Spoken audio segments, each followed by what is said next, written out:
જે રેગ્યુલર આગળ મીટિંગમાં જે હાજર રહે છે એની એક યાદી જેવું કે એવું બનાવો, એક વોટ્સઅપનો ગ્રુપ બનાવો, બરાબર છે. કે એને જે પોસ્ટ કરવું એને સારું લાગ્યું એ પોસ્ટ કરે, કે વિજ્ઞાનને લગતી કોઈ પણ પ્રવૃત્તિઓને લગતી એ વાત કરે. અને બેઉ કામ કરો. સારું વિજ્ઞાન સાહિત્ય જે છે એને આપણા જ માણસો સુધી આપણે લાવીએ, અને સારું વિજ્ઞાન સાહિત્ય કઈ રીતે લખાય એ રીતની તાલીમની દિશામાં પણ આગળ વધીએ. તો આ રીતના કાર્યક્રમો જો આપણે કરતા રહીએ ને તો મને લાગે છે કે 2-4 સારા વિજ્ઞાન લેખકો તો આપણને મળી જશે. અને એ જ ઉદ્દેશ હોવો જોઈએ, કારણ કે હવે આ ફિલ્ડમાં લખનારા ઘટવા માંડ્યા છે.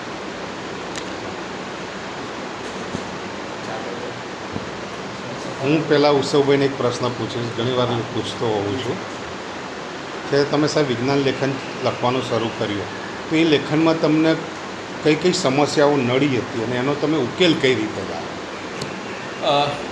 વિજ્ઞાન લેખનમાં ઘણીવાર એવું થતું હોય કે મૂળ સમસ્યા એ કે હવે રિસર્ચ જે અલગ અલગ થતા હોય તો હવે એ તો તમને બધી બાજુના તમને મળે કે ભાઈ તમે એમ કહો કે ચોકલેટ હૃદય માટે હાનિકારક છે એવું રિસર્ચ બી તમને મળે, ચોકલેટ સારી છે એવું એ તમને રિસર્ચ મળે, કે વાઇન સારી છે ખરાબ છે આ પ્રકારના તમને મળે.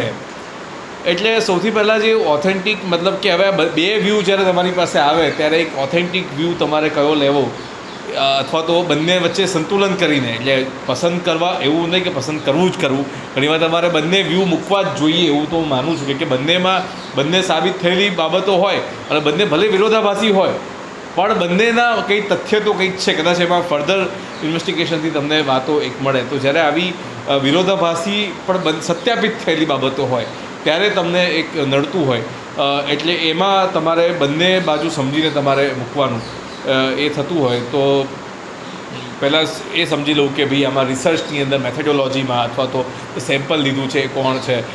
ફોર એક્ઝામ્પલ સેમ્પલ કે 100 માણસ લીધું છે, 1000નું લીધું છે, અથવા તો આ જે સાઇટ કેટલું થયું, સાઇટેશન કેટલા આને મળ્યા છે. તો આ પ્રકારની બંને બાબતો તમે ચકાસણી કરી તમે કરતા હો છો. બીજી વસ્તુ કે સરળીકરણ કરવા જતાં ક્યાંક એનો મૂળ હાર્દ ખોવાઈ ના જાય. ઘણીવાર આવું પણ બનતું હોય કે તમે અત્યંત સરળ કરવા ગયા અને એ સરળીકરણના એ આખી પ્રોસેસમાં કદાચ એની મૂળ વાત કે એ તેવું તો નથી કે તમે જે કહી રહ્યા છો એ વાચકને કદાચ કોઈ બીજી દિશામાં લઈ જાય એવું તો નથી થઈ રહ્યું, અથવા તો એની સમજણ કદાચ એ બીજી રીતે જોતો હોય. તો અલ્ટિમેટલી નો ડાઉટ આપણે જે લખીએ એના માટે જવાબદાર હોય, સામેવાળો સમજે એના માટે આપણી જવાબદારી ના હોય, કેમ કે એ ઘણી બધી વસ્તુઓ એના અલગ અલગ સ્પેસ ટાઈમમાંથી રેફરન્સ લઈને વાંચતો કરતો હોય. તો એક સૌથી મોટી જે સમસ્યા નડતી હોય છે કે ભાઈ સરળ કરવાની આખી પ્રક્રિયામાં વસ્તુનો મૂળ હાર્દ ના હોય જાય. આ બે વધારે મને લાગે છે કે એ થતું હોય છે. બાકી બીજું એ કે કોઈ વિષય પકડી હવે ઘણીવાર ડેપ્થમાં જઈએ તો ડેપ્થમાં ઘણું તમે આમ ઉતરતા જાઓ. હવે આનો અંત જ નથી આવતો. ઘણીવાર કોઈ વિષય પકડો તો વિષયના ઊંડાણનો અંત જ નથી આવતો, કારણ કે આમાં એવું થાય કે તમે ક્વોન્ટમ ફિઝિક્સ પકડ્યું તો તમે એમાં એન્ટેંગલમેન્ટમાં જતા રહેશો, પછી કમ્યુનિકેશનમાં જતા રહેશો, વળી ક્વોન્ટમ કમ્પ્યુટિંગમાં જતા રહેશો, પછી પેલા ક્યુબિટ એટલે શું ને પછી એ આવશે એટલે ક્વોન્ટમના અલગ સ્ટેટમાં તમે જાઓ ને પછી એમાં તમને પેલું ક્વાર્ક આવે પેલું આવે, એટલે તમને તમારી જિજ્ઞાસા વૃત્તિ જ તમારી દુશ્મન થઈ જાય આવા સમયે, કે તમારો સમય ખાઈ જાય અથવા તમને ખબર ના પડે ટકવું ક્યાં. તો આ બધી મર્યાદાઓ ઘણીવાર હોય, પણ નો ડાઉટ તમે પ્રેક્ટિસ કરીને સજાગતાથી તમે આ વસ્તુમાં બેલેન્સ કરી શકો છો. તો ઇટ વિલ બેલેન્સ એવરીથિંગ. એટલે આ એક 2-3 વસ્તુ મને યાદ આવે છે. એવું છે. ભાષા ક્યાંય નડી હોય કે ટેકનિકલ શબ્દો? ના, ભાષા મારા માટે કોઈ દિવસ ટેકનિકલ શબ્દો કે ભાષા કોઈ દિવસ બહુ મર્યાદા નથી રહી. ઉલટાનું મારે એવું છે કે જેટલું અઘરી ભાષા એટલું મને વધારે મજા આવે એને સહેલાઈથી કહેવામાં, કેમ કે એમાં હું એક પડકાર અનુભવું છું અને એ પડકાર ઝીલીને એને એ કરવાની એક મજા હોય છે. અને ગુજરાતી ભાષા પાસે એટલું સામર્થ્ય તો છે જ કે વિજ્ઞાનનો કોઈ કોન્સેપ્ટ એવો નથી કે સમજાવી ના શકાય. વિજ્ઞાનની કોઈ પણ એવા દુનિયાનો કોઈ પણ કન્સેપ્ટ એવું નથી કે જે સમજાવી ના શકાય. ભાષા આપણી સામર્થ્ય બાબતે કોઈ મને શંકા નથી. એ ભાષાના સામર્થ્યનો ઉપયોગ કેમનો કરવો એ અગત્યની વસ્તુ છે. બાકી આ ભાષા આટલા વર્ષોથી ટકી હોય, આ અલગ અલગ સમયમાં ટકી હોય અને એમાં જોમ છે, જુસ્સો છે, દરેક પ્રકારના તમે નવ રસમાં લખાયેલું છે બધી બાબતો એમ. એટલે ક્યાંય પાછા આપણે પડતા હોઈએ એવું નથી. વ્યાકરણની દૃષ્ટિએ કે ભાષા વિજ્ઞાનની દૃષ્ટિએ ઘણીવાર આપણે ક્રિયાપદોમાં થોડા પાછા પડીએ છીએ, પણ એક ટેકનિકલ મુદ્દો છે, એને અભિવ્યક્તિ સાથે એટલી લેવા દેવા છે એવું હું નથી માનતો એમ. હા, કરી શકે. એટલે અનુવાદ નથી કરવાનો. તમે સમજો, ઘણીવાર શું થાય છે કે આપણે ટેકનિકલ શબ્દોના અનુવાદમાં પડી જઈએ છીએ. તમે સમજો કે સામેવાળો એ સમજશે શું? જો અંગ્રેજીમાં સમજે તો અંગ્રેજીમાં જ ટર્મિનોલોજી છે ને, એ બી હું ત્રીજી ભાષા ગણું છું. એને હું અંગ્રેજી કે ફ્રેન્ચ એવું નથી ગણતો એમ. હવે જેમ કે હું તમને કહું કે ભાઈ વોલ્કેનિક ઇરપ્શન, હવે વોલ્કેનિક ઇરપ્શનનો ગુજરાતી શબ્દ છે પ્રસ્ફોટન. વિસ્ફોટ નહીં, પ્રસ્ફોટન. હવે પ્રસ્ફોટન શબ્દ છે, તો હવે પ્રસ્ફોટન હવે નહીં સમજાય લોકોને, બરાબર? એટલે કૌંસમાં હું લખી છે તો જાણકારી માટે, પણ હવે ઇરપ્શન શબ્દ એ લોકોને ખબર પડશે તો હું વાપરીશ. મૂળ શબ્દ કે જે માણસની સમજણની નજીક હોય એને આપણે એ લખીએ. હવે જેમ કે કાર્ડિયાક અરેસ્ટ લખવું અને હૃદયરોગનો હમલો લખવો. હવે કાર્ડિયાકમાં બી કાર્ડિયાક ફિબ્રિલેશન બી આવે, ઘણું બધી વસ્તુ આવતું હોય છે, બરાબર છે? તો હવે તમારે કાર્ડિયાક, હવે હૃદયરોગનો હુમલો, હવે ગુજરાતીમાં બધા માટે હૃદયરોગનો હુમલો જ છે. માયોકાર્ડિયલ ઇન્ફ્રેક્શન તો હૃદયરોગનો હુમલો, આ બી હૃદયરોગનો હુમલો. તો એવું નથી, બધું અલગ અલગ થાય છે બોડીની અંદર, બરાબર? કે ભાઈ હાઇપરટ્રોફી થાય, આ થાય, અલગ અલગ થતું હોય છે. ઘણીવાર પેલા સિગ્નલ બંધ થઈ ગયા, ઘણીવાર ઇન્જેક્શન. હવે એમાં અંગ્રેજીમાં, અથવા તો અંગ્રેજી નહીં કહું પણ મેડિકલ ટેકનોલોજીમાં દરેક માટે ચોક્કસ શબ્દો છે. હવે તમને આ જે ભાગ છે આનો અંગ્રેજી અથવા લેટિન શબ્દ છે ઓસિપિટલ કોન્ડાઇલ. આનો ગુજરાતી શબ્દ છે પશ્વ કપાલી કંદુક. હવે પશ્વ કપાલી કંદુક હું ક્યાંક વાપરીશ તો શું છે, આ છે શું? પણ પેલું તો કેવું છે, તો બી આમ હોસ્પિટલ કોન્ડાઇલ કદાચ સર્ચ કરશે તો એને મળશે. પેલું પશ્વ કપાલી કંદુક સર્ચ કરીને બી નહીં મળે. એટલે જે ભદ્રમભદ્રી ગુજરાતીથી બચવાનું છે. આપણે અનુવાદના જે દૂષણોથી તો આપણે બચાવવી પડશે. આપણે અનુસર્જન કરવાનું છે. કાં તો તમે એવા કોઈ શબ્દો લાવો, પોતાની સ્વકીય ચેતનાથી સર્જો કે જેનાથી અર્થની નજીક જઈ શકે. પણ જ્યારે પણ આવા શબ્દોનું સર્જન કરો ત્યારે કૌંસમાં મૂળ શબ્દ ચોક્કસ લખો. એટલે એ આપણી જે ભાષા સામે પડકાર છે કે આવા નવા શબ્દોનું અનુસર્જન, મૌલિક સર્જન થાય એ અગત્યનું છે એમ. એટલે ઘણા મેં જોયું, તમારી વાત સાચી, ઘણા વિજ્ઞાનના લેખકો અથવા તો વિજ્ઞાન વિષય પર લખતા પેલા અનુવાદ તરફ એટલા વળી ગયા હોય. ઘણીવાર એવું થતું ગૂગલમાંથી જોઈન કરતા હોય, ગૂગલમાં જે દેખાડ્યું એ બેઠું એ લોકો લખી નાખે. આપણને ખબર પડી જાય કે આ ગૂગલથી આવ્યું છે, પણ એ સમજ્યો નથી એમ. ઘણીવાર લોકો સમજતા નથી હોતા, બરાબર છે? બ્લેક હોલ છે ફોર એક્ઝામ્પલ. હવે એનું આમ બહુ સરસ છે, ઘણા શ્યામ છિદ્ર કરે. શ્યામ છિદ્ર અને એ બ્લેક હોલ બંને અલગ વસ્તુ છે. કૃષ્ણ વિવર, આ બહુ સરસ. આ જો આ કૃષ્ણ, હવે આ અનુસર્જન છે. એ કૃષ્ણ વિવર એકદમ આમ બહુ તમને લઈ જાય, ના આ બરાબર છે. પણ શ્યામ છિદ્ર અથવા કાળું તમે એવું કરો ત્યારે કેટલું એ યોગ્ય નથી એમ. એટલે સાચું છે પણ યોગ્ય નથી. મારા એક મિત્રએ કીધું એમ કે, મારા મિત્રએ એક સરસ એક અમને ઉદાહરણ આપેલી કે ભાઈ એમ કે માં છે એ પપ્પાની પત્ની પણ છે, તો તમે એમ કહો કે એ પપ્પાની પત્ની ખાવાનું આપ. આમ સાચું છે પણ યોગ્ય નથી. માં છે, પપ્પાની પત્ની કહો કે માસીની બેન કહો તોય સાચું, તમારી બેનની મમ્મી કહો તોય સાચું છે. પણ સાચું ને યોગ્યમાં ફરક છે, બરાબર? એના જેવી વાત છે. હા, એક પ્રશ્ન મારો,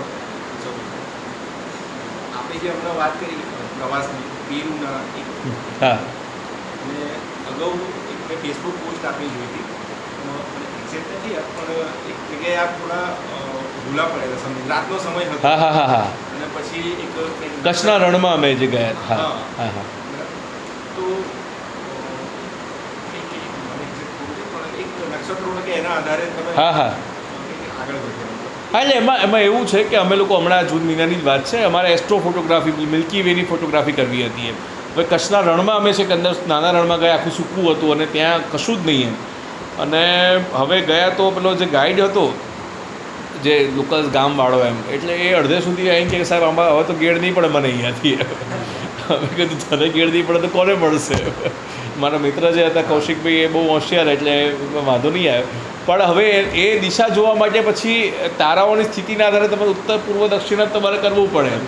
એટલે નક્ષત્રની પૂંછડી વૃશ્ચિક નક્ષત્રની પૂંછડી જોઈને ધ્રુવનો તારો કઈ દિશામાં હોય ને એ જોઈને પછી અમે થોડો અંદાજો લગાવ્યો અને પછી ત્યાં બી ચિલ્લા હોય ત્યાં આગળ એ ચિલ્લાઓ પર પછી અમે ચાલે. પણ એ તમે વાત કરી એમાં એવું છે કે બેઝિકલી એ જે જૂના સમયમાં દિશા શોધન જે કરતા હશે આ અમને આ તો આ છે. આ સિવાય બી હું જ્યારે નેવીના પેલા એમાં ગયેલો જહાજોમાં નેવીના જે નેવિગેટર્સ હોય એ કેપ્ટન હોય તો બાજુમાં નેવિગેટર હોય એની 4 કલાકની શિફ્ટ હોય.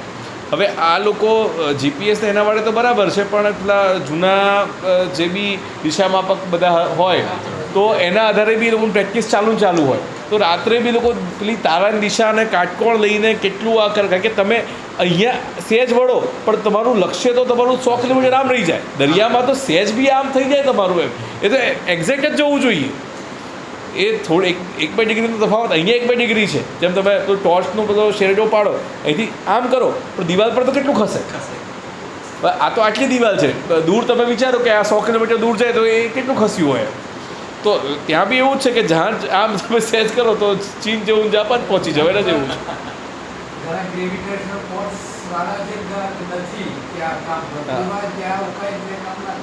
હા તે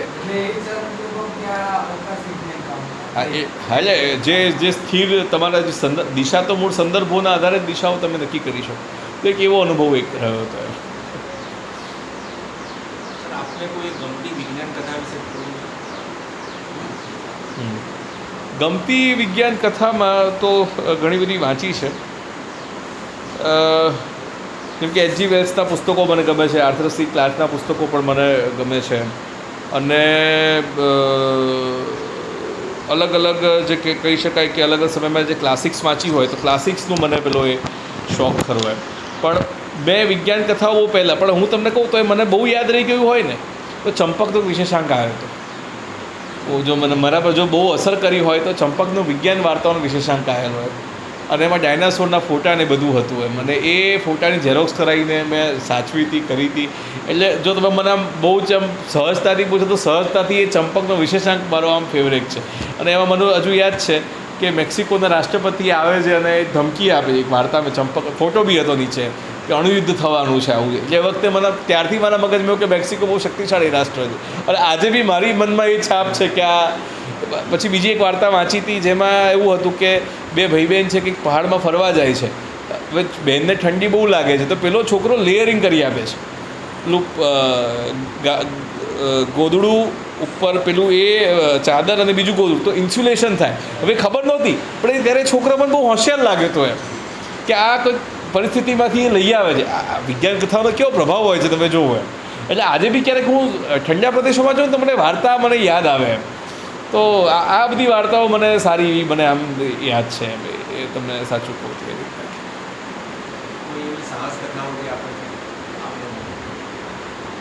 સાહસ કથાઓમાં પણ તમને કહું કે મેં શેરલોક હોમ્સને એ બધું પણ એ જો કે રહસ્ય કથાઓ તરફ વધારે એ જાય. હા એક old man in the sea જે મેં વાંચેલી એમ. Old man in the sea મારી એક આમ ગમતી આમ એ સાહસ કથા બી કહી શકાય. અને જેની અંદર એક વૃદ્ધ માણસ છે કે 84 દિવસ સુધી સાન્તિયાગો જે છે અને દરિયાની સામે કેવો લડે છે અને કઈ રીતના એકલતા સામે પણ લડે છે. અને એમાં દરિયાની વાત છે, માછલીઓની વાત છે, આકાશની વાત છે અને કઈ રીતના એ પેલી માછલીને લઈને પાછો છે અહીંયા સુધી આવે છે કે ત્યાં સુધી કે મારા દોસ્તોને મારે બતાવવું છે કે હું એટલો વૃદ્ધ નથી થયો. તો એ મને હંમેશા એટલે મારું કદાચ વોટ્સએપ સ્ટેટસ પણ છે young man in the C M.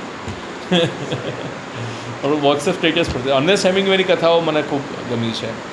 Charles ડિકન્સની કથાઓ મને ગમી છે. એનું લખાણ ગમ્યું છે. ફ્રેડરિક નીત્શે એનું લખાણ મને ગમ્યું છે. કાફકાનું લખાણ મને ગમ્યું છે. બધાના લખાણો મને ગમે છે. મારું જે વાંચન છે થોડું અસ્તિત્વવાદી સાહિત્યને થોડું વધારે એ તરફ ઝુકાવ રહ્યો છે. અને વિજ્ઞાનની અંદર પણ અલગ અલગ મેં વાંચ્યું છે. પણ હવે બધી કથાઓ મેં પહેલાં બહુ વાંચેલી, સ્કૂલ ને કોલેજમાં બહુ જ વાંચેલી એટલે મને બહુ યાદ થોડીક ઓછી. પછી તો શું થયું કે બહુ ફેક્ચ્યુઅલ વાંચવાનું વધારે યુપીએસસીના કારણે.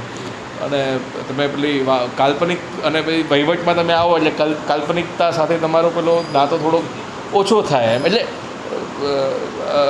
રાખવો પડે, પણ પેલું રોજે રોજનું તમારું કામ તમારે આઉટપુટ આપવાનું હોય, પણ હજુ વાંચવાનું ચાલુ છે. એમાં એક જીગરભાઈની બધી કથાઓને બધી એમના કારણે વાંચી શક્યો ફરી વાર, કે એમના પુસ્તકો પણ વાંચવાના થયા, પ્રસ્તાવના લખવાની થઈ એટલે એ રીતનું છે. તો આમ પુસ્તકો ઘણા એમાં વાંચેલા છે. અને મૂળ જે આ રીતના એક બહુ સરસ વાઇલ્ડ લાઈફ ઉપર મને યાદ છે નાનુભાઈ સુરતીની વાર્તાઓ, એમાં બી કલ્પનાઓ અને વિજ્ઞાન જે રીતના ગૂંથાયેલું હોય કે તમને ખરેખર જીમ કોર્બેટના પુસ્તકો બી ખાસ એવા છે. એક મને એરિક શિપ્ટનનું પુસ્તક મને યાદ છે કે જે માઉન્ટ એવરેસ્ટ સુધી જવાનો રસ્તો એ લોકો કેમનો શોધે છે, એના ઉપર આખું પુસ્તક છે.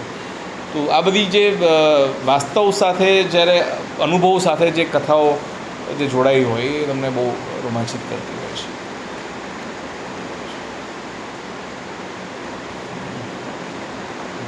દૂરદર્શન પર જે ટર્નિંગ પોઈન્ટ સિરિયલ આવતી હતી યશપાલ સાહેબ, હા, હા. બહુ યાદ છે અને બહુ માણી.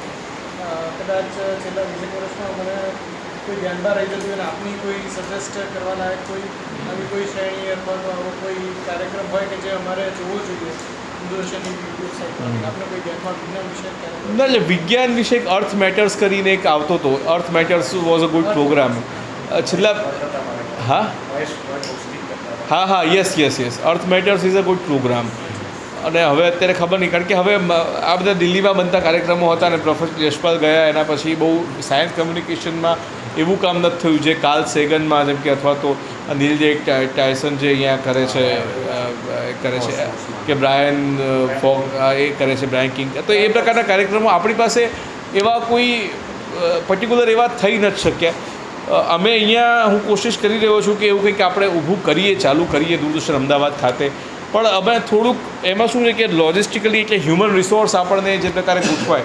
અત્યારે હાલ અહીંયા અમે જે હું હોસ્ટ કરતો એ શોની અંદર તમે બધા આવતા હોવ છો અને એમાં ક્યારેક પેલા ઇન્ટરવ્યૂઝ લોંગ ફોર્મેટમાં ઇન્ટરવ્યૂઝમાં આપણે બધા પંકજ જોશી ને જયેશ શેખ ને બહુ ઓછા જાણીતા વિજ્ઞાનીઓ અથવા તો જાણીતા વિજ્ઞાનીઓ અથવા એમના, કારણ કે આવા અમને ઇન્ટરવ્યૂ લેવાતા હોય તો ઘણીવાર એમનું તમને શું ભાવે શું ન ભાવે એવી વાતો થતી હોય છે. સાયન્સની વાત બહુ ઓછી થતી હોય છે વ્યક્તિગત, એટલે એ કરવી પડે કારણ કે લોકોને થોડો રસ એમાં પડતો હોય. પણ થોડા એમના સાયન્સનું પણ જે વાતચીત થાય તો એવો પ્રયત્ન આપણે કરતા હોઈએ છીએ કે આપણી ઓડિયન્સને બંને મિક્સ એન્ડ મેચ આમ આપવું પડે. એમને પેલું શું છે કે બધી ગુજરાતી થાળીની જેમ તમારે ગળ્યું તીખું બધું આપવું પડે, પણ એવા પ્રયત્નો કર્યા છે. પણ એક સાયન્સનું એક વાવ વિજ્ઞાન કરીને મારા મગજમાં એક સંકલ્પના છે કે વાવ વિજ્ઞાન કરીને એક શરૂઆત કરીએ. એ થોડુંક આઈ એમ સીઈંગ કે if I get good host અને સતત ચાલે, 1-2 એપિસોડ નહીં, એ સતત લાંબો ચાલી શકે અને થોડો વધારે કરી શકાય એ પ્રકારનું. બીજો એક પ્રોગ્રામ શોધ કરીને એક વિચારમાં છે કે જેમાં મેં કહ્યું કે પીએચડી જે થયેલા લોકો હોય અને યુનિવર્સિટી સજેસ્ટ કરે એ દરેક વિષયના પીએચડી થયેલા લોકો જો અંદર આવી શકે અને ચર્ચા કરી શકે સારા સંશોધનો. અત્યારે હાલ અમે સંશોધનો અમદાવાદની વાત કરું છું કે સંશોધનો હું આઈઆઈટીઝના બધા જોયા કરતો હોઉં છું. એમાં જે લોક ઉપયોગી હોય એને તરત આપણે કવરેજ આપવાનો કોશિશ કરીએ. જેમ કે હમણાં જ એક ફ્લડિંગ ઉપર એઆઈ ટેકનોલોજી ડેવલપ કરી ગાંધીનગર આઈઆઈટીએ, તો તરત મેં રિપોર્ટર્સને કહ્યું કે તમે જાઓ અને કરો એમ. પણ તમારી વાત સાચી કે એને એક પ્રોડક્શન લેવલ ઉપર કામ થાય સારું તો એ પ્રકારના શો આપણે કરીએ તો એવી કલ્પના કરીએ. જેમ કે હમણાં ચંદ્રયાન અને આદિત્યને 1 વર્ષ થયું આદિત્યને, તો એના પર અમે એક ડોક્યુમેન્ટરી 2 અઠવાડિયે 2 આખી કરી, એના વ્યૂઝ પણ સારા આવ્યા. એમાં અમે નેવિગેશન નાવિક જે સિસ્ટમ છે આપણી ત્યાંથી માંડી ખાલી ચંદ્રયાન એ બધું તો શું છે કે 20% જ કામ છે ઇસરોનું.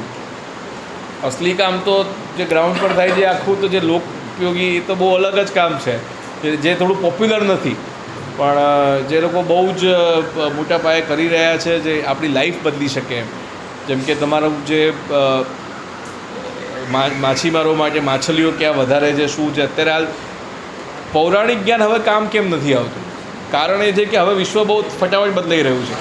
પહેલાં શું હતું કે માણસ શીખતો ને એ 50-100 વર્ષ સુધી એવું ને એવું રહેતું એમ કે હવામાનનો વર્તારો ફોર એક્ઝામ્પલ જૂના માણસ કેમ કરી શકતા કે હવાની પેટર્નમાં એટલા બધા ઇન્ટરવેન્શન થયા નહોતા એટલે એવું ને એવું રહેતું. એટલે જેમ કે માણસ વહાણ મોટું ખેડવા જાય ને તો બી એના પૌરાણિક એના પારંપરિક જ્ઞાન વડે ખેડી શકે. હવેના સમયમાં અઘરું એટલે છે કે બધું બદલાઈ ગયું છે કે ફિશનું ડિસ્ટ્રીબ્યુશન હવે મરીન હીટ વેવ્સ આવવા લાગી, તો જે ફિશ તમારી અમુક જે સરફેસ પર જોવા મળતી એ બધી હવે ડીપ સીમાં જતી રહી છે. ડીપ સીવાળી ઉપર આવી ગઈ છે. જે ગુજરાત કોસ્ટમાં જોવા મળતી એ બધી મહારાષ્ટ્ર કોસ્ટમાં મહારાષ્ટ્ર કોસ્ટવાળી પાકિસ્તાન કોસ્ટમાં જોવા મળે. એટલે માછીમારો માટે પકડવું ઇટ્સ વેરી ટફ એમ. એટલે હવે ઇસરો તમે વિચાર કરો કે ભાઈ એનું જે ઓશન સેક છે એ તમને આપીને કહે કે ભાઈ અહીંયા આગળ આવા કલરની સ્પેક્ટ્રમ સિગ્નેચર દેખાય, એટલે એ તો વૈજ્ઞાનિક દેખાય પહેલાં તો એમ કે અહીંયા માછલીઓ છે ને અહીંયા પકડો. તો એ રીતના એટલે આ જે વાતો છે લોકભોગ્યતાઓ વાળી બાબતો જે છે એને આપણે નવા કાર્યક્રમોમાં સમાવવાનો કોશિશ આપણે એવી રીતના કરતા હોઈએ છીએ. પણ ટર્નિંગ પોઈન્ટ જેવો તમે કીધું એવા ક્લાસિક પ્રોગ્રામ ફરી પાછા ઊભા થાય, એની વ્યુઅરશિપ આવે એવું કંઈક પ્રયત્ન ચોક્કસપણે ચાલુ છે. એટલું આશ્વાસન આપું કે થોડા સમયમાં થોડા રિસોર્સ અમને હ્યુમન રિસોર્સ, ઇન્ફ્રા રિસોર્સનો પ્રશ્ન નથી, હ્યુમન રિસોર્સનો પ્રશ્ન છે. ભાઈ કે 4 એપિસોડ પછી પતી જાય એવું ના, જેમ તમને વક્તાઓ છો તો તકલીફ પડે છે એના જેવું છે કે ભાઈ કોને બોલાવીશું બરાબર છે. હવે એના જેવી વાત છે કે હવે બી તકલીફ પડતી હોય કે ભાઈ હવે ધારો કે હવે કંઈક કોણને બોલાવવા, શું કરવું કે કેવું કરવું, એમ એ બીબાઝાડ પ્રોગ્રામ ના થઈ જાય, એ સહજ રહે. એટલે આ બધી વસ્તુઓ માટે જે હ્યુમન ટચ માટે થોડો ટાઈમ જતો હોય છે. બાકી શકે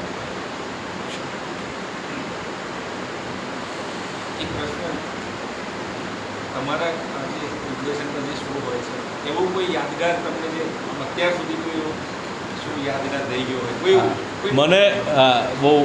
મને જે શો યાદગાર રહી ગયો છે બહુ યુનિક પ્રસંગ બનેલો. હવે આ એક યુટેરસ ટ્રાન્સપ્લાન્ટ થાય છે. યુટેરસ ટ્રાન્સપ્લાન્ટ ભારતમાં માંડ 17 થયા છે, 17. એમાંનું એક અમદાવાદમાં થયેલું. હવે એક જ વ્યક્તિ હોય એમાં તો કરદાર, બીજો ગેસ્ટ હોય જ ના શકે. એટલે હવે ટીવી તો લાઈવ છે, એટલે હવે થયું કે પ્રોગ્રામ શરૂ થવાને 8 વાગ્યા અને પેલા સાહેબ બહુ સિનિયર ડૉક્ટર અને he was in the traffic અને ટીવી તો ચાલુ. હવે 15 મિનિટ જાહેરાત થોડી ચલાવે, 15 મિનિટ. અને આ વિષય પેલો જ ગ્લોબલ વોર્મિંગ જેવો કે એમાં હું કહું કે જો આ પીગળી ગયું ને આ ડૂબી ગયું ને આપણે વરસાદ કેટલો પડે, તડકો કેટલો પડે છે, એકદમ સ્પેસિફિક ટૉપિક. બટ બિકોઝ મારું ફાર્મા બેકગ્રાઉન્ડ છે અને થોડું મેં વાંચેલું, તો ડૉક્ટર આવ્યા ત્યાં સુધી આખું યુટેરસ કેમનું નીકળે બોડીમાંથી, કેડેવરમાંથી, અને આખું થાય, સુચરિંગ થાય ને એનામાં ગુલાબી રંગ આવે ત્યાં સુધીની આખી વાત મેં લાઈવ કોમેન્ટ્રીમાં હું બોલ્યો હતો એમ કિલ ધ ડૉક્ટર અરાઇવ્સ. અને ડૉક્ટર મેં કહ્યું હમણાં આવશે. હી ડિડન્ટ કમ. પણ પછી એ આયા 15 મિનિટ રહીને. તો આવા ઘણીવાર ટીવીમાં તમારે તૈયાર રહેવું પડે કે ક્યારેક, કારણ કે એ કોઈ શરમ નથી રાખતો અને તમે પછી ત્યાં બીજી ચેનલમાં કદાચ એકની એક લાઈન 4 વાર બોલી શકો, પણ દૂરદર્શનમાં તમારે યુ ટુ ડુ ઇટ. તો આ પ્રકારની વસ્તુઓ પણ ક્યારેક થતી હોય છે. ક્યારેક અળવિતરા ફોન પણ આવતા હોય છે. એવું પણ બનતું હોય કે લોકો બહુ વિષય બહારના પ્રશ્નો પૂછતા હોય કે એવું બી કરતા હોય, તે પણ થાય. ઘણીવાર એન્કરિંગમાં ટીવીમાં એવું છે કે તમારો મૂડ નથી, એવું તો હોય નહીં કે દર વખતે, પણ નમસ્કાર હું ઉત્સવ પરમારે બોલવા માટે તાકાત એ ફેક સ્માઇલ પણ લાવવી પડે. ઘણીવાર તમે સખત થાકી ગયા હો કે ચૌધરી સાહેબ સાક્ષી છે કે ઓફિસમાં એટલે લોકો મુલાકાતીઓ આવતા હોય, એટલા બધી ફાઇલિંગનું કામ ચાલતું હોય, ઘણીવાર તમને ખાવાનો સમય બી ના મળ્યો હોય, સાંજે શો હોય, તમારે you have to be there. તો એ બધા સંજોગો થોડા એવા છે કે ક્યારેક અને ઘણીવાર હું તમને કહું કે મગજ કામ જ ના કરતું હોય, ગેસ શું બોલે તો ખબર જ ના પડતી હોય, but show must go on એમ. તો ઘણીવાર એવું બનતું હોય કે તમે આમ સ્થિત પ્રજ્ઞ થઈને જ બેઠા હો એમ કે અને એવા સમયમાં બી ધ્યાન આપીને એને લાઈવ ચર્ચા કરવી એવું થાય. એકવાર એવું પણ બનેલું કે 2 મહેમાનોને બોલાયેલા, મને ખબર નહીં કે બે એકબીજા જોડે બનતું નથી એમ. તો બંને એટલે શોની 10-15 મિનિટ થઈ ને તો મને ખબર નહીં, અને ચાલુ શોમાં ખબર પડી કે આ બંને એકબીજાની વાતો કાપે છે. બંધ કરી દેજો એવું. તો કે આ એકબીજાની વાતો કાપે છે. મેં કીધું આ કેમ આવું? એટલે તમે પેલા ભાઈ બોલે કે આવું છે એમ. તો બાજુમાં પેલા બેન હતા એ કે ના પણ મારો અનુભવ જે રહ્યો છે એ થોડો જુદા પ્રકારનો છે. અને પછી એટલે આખા શોમાં બંને લિટરલી ઝઘડી રહ્યા હતા એમ, શાંત એમ, કોલ્ડ વોર. તમને સ્ક્રીન પર ખબર નહીં પડે, પણ બિંગ એન્કર મને ખબર પડી કે આ તો દાવ પાડી જવા કમ થઈ ગયા આપણે, કારણ કે હું કંઈ બી પૂછું બધે અલગ અલગ જવાબ આપે એમ. એટલે આવા બધા અનુભવો ખાસ થતા હોય. ઘણીવાર તમને પેલું પ્રોડ્યુસરના કમાન્ડ આવતા બંધ થઈ જાય, ઘણીવાર તમારું પેલું તમારું જે દેખાતું બંધ થઈ જાય, ઘણીવાર તમે સાવ, તો આવા બધા બી અલગ અલગ પ્રકારના અનુભવો થતા હોય. તમને કંઈક કીધું કંઈક જુદું હોય, સંભળાયું કંઈક જુદું હોય, પ્રોડ્યુસરનો કમાન્ડ એવું પણ થતું હોય, બે અવાજ આવતા હોય, 3. એટલે આ બધું થોડા બ્રોડકાસ્ટિંગના અમુક હવે અનુભવો છે કે જે થોડા તમને યાદ રહી જાય. મારો એક પ્રશ્ન હતો કે આપણું જે પ્રાચીન સાહિત્ય છે જેની અંદર વિજ્ઞાન ઘણું ભણાવેલું છે, આજકાલ એવી અમુક ફેશન બી ચાલી છે કે આપણા શાસ્ત્રોને પણ લોકો ઉતારી પાડે છે અને આપણે એમ કે હિન્દુ ધર્મમાં લખેલું છે તો લોકો એને ગણકાર કરે. તો તમે વ્યક્તિગત રીતે આપણા શાસ્ત્રમાં રહેલું વિજ્ઞાન એના વિશે તમારો પોતાનો શું અભિપ્રાય છે? હવે પ્રાચીન જે સાહિત્ય છે, હવે આમાં દુઃખ સાથે કહેવું એ પડે છે કે જે એની પણ જે ભલામણ કરતા હોય છે એ લોકો પણ પૂરતું વાંચતા નથી હોતા. અને તકલીફ એ છે કે જે 2-4 બાબતો જે કે પુષ્પક વિમાન થઈ ગયું કે 2-4 જે બાબતો છે એ પૂરતું જે કહેવાય કે ખરેખર ગર્વ જે લેવા જેવી બાબતો ઘણી બધી છે, જે આમ જો કહો તો ઘણી હાઈલી ટેકનિકલ ને હાઈલી એડવાન્સ હોય એ પ્રકારની બાબતો પણ હોય. જેમ કે મેં સૂર્ય સિદ્ધાંત પુસ્તકની વાત કરું તો એ પુસ્તક મને અગત રીતે બહુ ગમે છે, કારણ કે એમાં કાળની વ્યાખ્યાથી શરૂઆત થાય છે. તો કે ટાઈમ મશીન અહીંયા પડ્યું છે તો કાળની જ વાત કરી છે, ત્યાંથી આખી શરૂઆત થાય કે આટલું આ છે અને ઓબ્ઝર્વેશન આપ્યા છે. હવે આની વાત ત્યારે કરીશ કે જ્યારે હમણાં મારે ફેબ્રુઆરી મહિનામાં મિશેલ માયોરને મળવાનું થયું. 2019ના ફિઝિક્સના નોબેલ લોરી છે. એમણે એક્ઝોપ્લેનેટની શોધ કરેલી 1990ના દાયકામાં. 90ના દાયકામાં એવું હતું કે ભાઈ એવું માનતા કે બહાર બધા તારાઓ જ છે, ગ્રહો ખાલી આપણા સૂરજ પાસે જ છે. એટલે કોઈ, કારણ કે તારા તો લાઇટ સોર્સ છે એટલે તમને ખબર બી પડે, પણ ગ્રહનું કેમ નહીં ખબર પડે? દેર ઇઝ ઓનલી વે કે તમે ગ્રેવિટેશનલ સિગ્નલનું પકડો કે ભાઈ એમાં તમને બી સામાન્ય હલકો, તમે વિચાર કરો કે સુરતની સામે પૃથ્વી કેટલી ડોપલર શિફ્ટ લે, મતલબ કેટલી આમ આગળ પાછળ થતી હોય, બરાબર છે? એટલે બહુ મામૂલી ફેરફાર હોય કે તમને ખબર જ ના પડે. માંડ 0.09 મીટર પર સેકન્ડ જેવું કંઈક છે એમાં ડોપલર શિફ્ટ, આપણી રેડિયલ વેલોસિટી જે ± થતી હોય એવું કંઈક છું, ભૂલી ગયો છું. તો આ કંઈક 12 મીટર છે એવું એમ જસ્ટ સી. પણ તો એમને દેખાયું કે આ કંઈક 50 પ્રકાશ વર્ષ દૂર કંઈક તારો છે ને એમાં કંઈક આવું થઈ રહ્યું છે, દર 4 દિવસે થાય છે. તો ખબર પડી કે અહીંયા કંઈક છે ખરું. એટલે કેલ્ક્યુલેશનથી ત્યાં કંઈક આટલા માસનો કંઈક ઓબ્જેક્ટ હોવું જોઈએ અને એ ગ્રહ છે એ ખબર પડી. હવે એવી ગ્રહ છે એવી ખબર પડી એટલે દુનિયા, અચ્છા આવું છે, તો જેમ અબજો તારા છે તો ગ્રહો તો એનાથી વધારે હોવા જોઈએ. હવે એ બાજુ જોવું પડશે, એ અંધારામાં જોવું પડશે, એ બાજુને એને તરંગો ઝીલવા પડશે.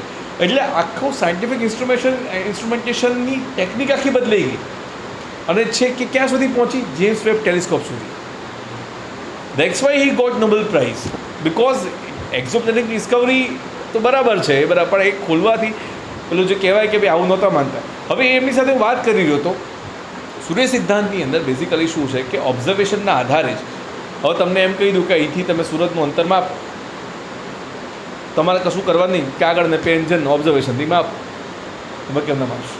હું તમને કહી દઉં કે અહીંથી તમે ચંદ્રનો વ્યાસ માપી બતાવો કે મંગળનો વ્યાસ, નિરીક્ષણના આધારે તમે કેમનું કરશો? સૂર્ય સિદ્ધાંતમાં આ વસ્તુઓ છે, નિરીક્ષણ. અને હમણાં 1997નું કોઈકનું પેપર છે, 97 કે 98નું, એ કોઈ ફોરેનરનું પેપર છે પાછું. એણે તો લખ્યું છે કે ભાઈ એડવાન્સ મેથેમેટિક્સના નોલેજ વગર ધીસ ઇઝ નોટ પોસિબલ. બીજું, આપણા ગણિતશાસ્ત્રમાં જોઈએ તો જેમ ત્રિકોણમિતિ આપણે ત્રિકોણોમેટ્રી એમ માનીએ કે ભાઈ આ બેઝ ઓફ મતલબ જે મેથેમેટિકલ અર્થમેટિક્સ સિવાયની જે છે એનું બેઝ છે. આપણી એમ કહે છે કે જે મૂળભૂત આકાર છે ને, મૂળભૂત આકાર એ ત્રિકોણોમેટ્રી નહીં, એ સર્કલોમેટ્રી હોવો જોઈએ, વૃત્તમિતિ હોવી જોઈએ. કેમ? બ્રહ્માંડનો મૂળભૂત આકાર વૃત્ત છે. તમે જુઓ કે વૃત્તમાં જ બધું છે, ગોળાકારમાં વર્તુળમાં બધું છે. ભાઈ અણુથી માંડીને, કક્ષાથી માંડીને, સુરતથી માંડીને બધું વૃત્ત કે લંબવૃત્તમાં જ બધું ફેલાયેલું છે, ઇલેપ્ટિકલમાં ફેલાયેલું છે. તો તમે વૃત્તને તમે મૂળભૂત આધાર માનશો તમે વધારે કરી શકશો. એટલે ત્યાં સુધી કે આપણે જ્યારે શૂન્યની શોધ થઈ એ બી વૃત્તમાં, અને વૃત્ત જ આપણે બનાવ્યું. વૃત્ત વિશેની આપણી જે સમજણ હતી અથવા તો જે એ હતી. તો તમે જુઓ કે એટલે જ્યારે મને એમને મળવાનું થયું મિશેલ માયોરને, ત્યારે મને શું ગિફ્ટ આપો? નોબેલ લોરી તમારી સામે ઊભા છે આખી દુનિયા ફરી ચૂક્યા હશે, કોને નહીં મળ્યા હોય એમ. નોર્મલ આપણી શું વિચારતા હોય, તમને એવું થાય કે આ માણસને આપણે શું એની 2 મિનિટ બી શું બગાડવી એમ.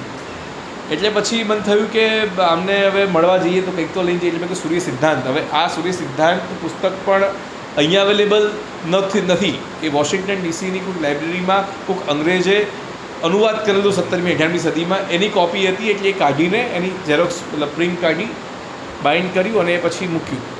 એટલે એ મૂકેલું જ. હવે ત્યાં એ મને મળવા આવ્યા ત્યારે રૂમમાં ઘણા બધા પુસ્તકો હતા, પણ ઘણીવાર કયા તરંગો છે ખબર નહીં, પણ એમણે જેમ એ જ પુસ્તક ઉપાડી. મેં કહ્યું સાહેબ આ તો it was plan to gift this book to you એમ, કે આ તમારા રિસર્ચને મળતું આવે છે. એક્ઝો પ્લેનેટ શોધ્યો, આની અંદર બી એવું જ છે કે ભાઈ ગ્રહનું મોશન અને સિચ્યુએશન અને એની ગતિ અને સ્થિતિ બેઉ માપો છો તમે. આ તમારા કામનું પુસ્તક, તમને મજા પડશે કે આ નવું છે મારા માટે, હું પ્લેનમાં વાંચીશ. બરાબર છે, એ રીતનું એમણે કરેલું. તો પ્રાચીન સાહિત્ય જે કહો છો એ ઘણું બધું ડીપમાં કદાચ હું બી આપણે બધા ઓછું જ જાણીએ છીએ, પણ એના પર વધારે કામ મને લાગે છે ફંડામેન્ટલ અન્ડરસ્ટેન્ડિંગ છે. કારણ કે એટલા માટે તો આપણે સિવિલાઇઝેશન ઊભી કરી શક્યા. કોઈ સિવિલાઇઝેશન 10 લાખ સ્ક્વેર કિલોમીટરમાં ટકી હોય, જેમ કે હરપ્પન સિવિલાઇઝેશન હોય, તો સાયન્ટિફિક મેથેમેટિકલ સિવિલાઇઝેશન, દે વર મેથેમેટિકલ જીનિયસ પીપલ. હું ત્યાં આગળ ગયો તો ધોળાવીરાની અંદર ત્યાં ઉત્તર દક્ષિણમાં નદી છે, તો ત્યાં મોન્સૂન ફેડ રિવર છે.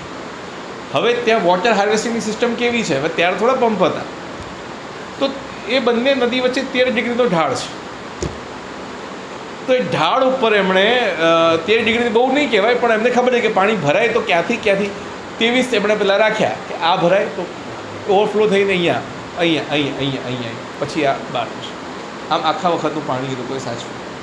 યુ નીડ ટુ હેવ મતલબ idea of monsoon, geography, flow of the water, flooding ના થઈ જાય, ઓવર ફ્લડિંગ અંડર પાણી ઓછું બી ના હોવું જોઈએ, ટોપોગ્રાફીનો ખ્યાલ હોવો જોઈએ. કેટલી મેથેમેટિકલ તમારી સમજ હોય ત્યારે તમે આવી એક સિસ્ટમ્સ તમે બનાવી શકો એમ.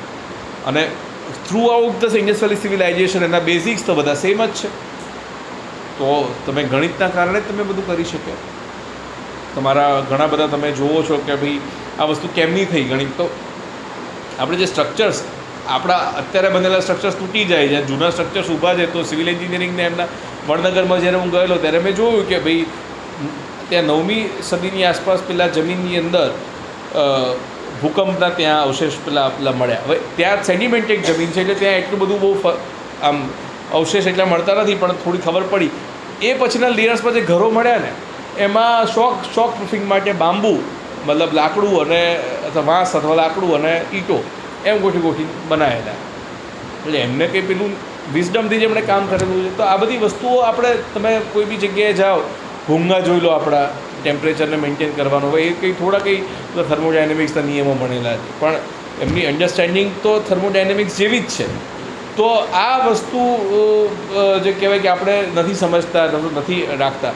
ઘણીવાર એમની ભાષામાં હોય, એમની ભાષામાં બધું જાણતા હોય. હું ડાંગના આદિવાસીઓ વચ્ચે જઉં તો, અથવા હમણાં સિક્કિમના આદિવાસીઓ વચ્ચે ગયો તો હું ગયો ને, તો પછી એમણે બધું કે આમ બધી જંગલમાં લઈ ગઈ ને મને લેપચા આદિવાસીઓ, કે અમે આના માટે વાપરીએ, આ પગ માટે, આ માથા માટે, આ ઉલટી થાય ત્યારે, આ માથું દુખે ત્યારે, આ જ્યારે ફાર્મસીની દુકાન બતાવતા હોય ને એ રીતના.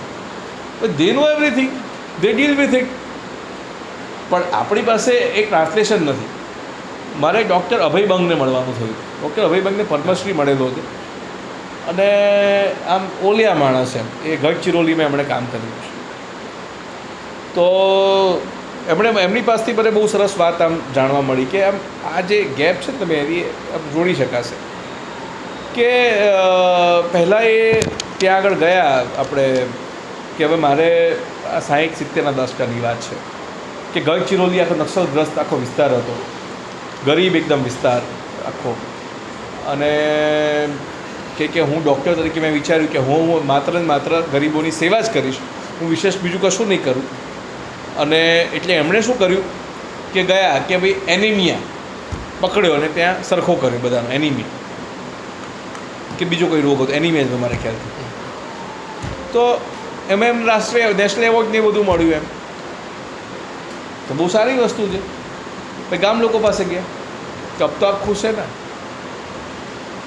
तो सरकार ये तो आपने खोज निकाली वो समस्या है, आपने हमसे तो पूछे नहीं कि हमारी समस्या क्या है।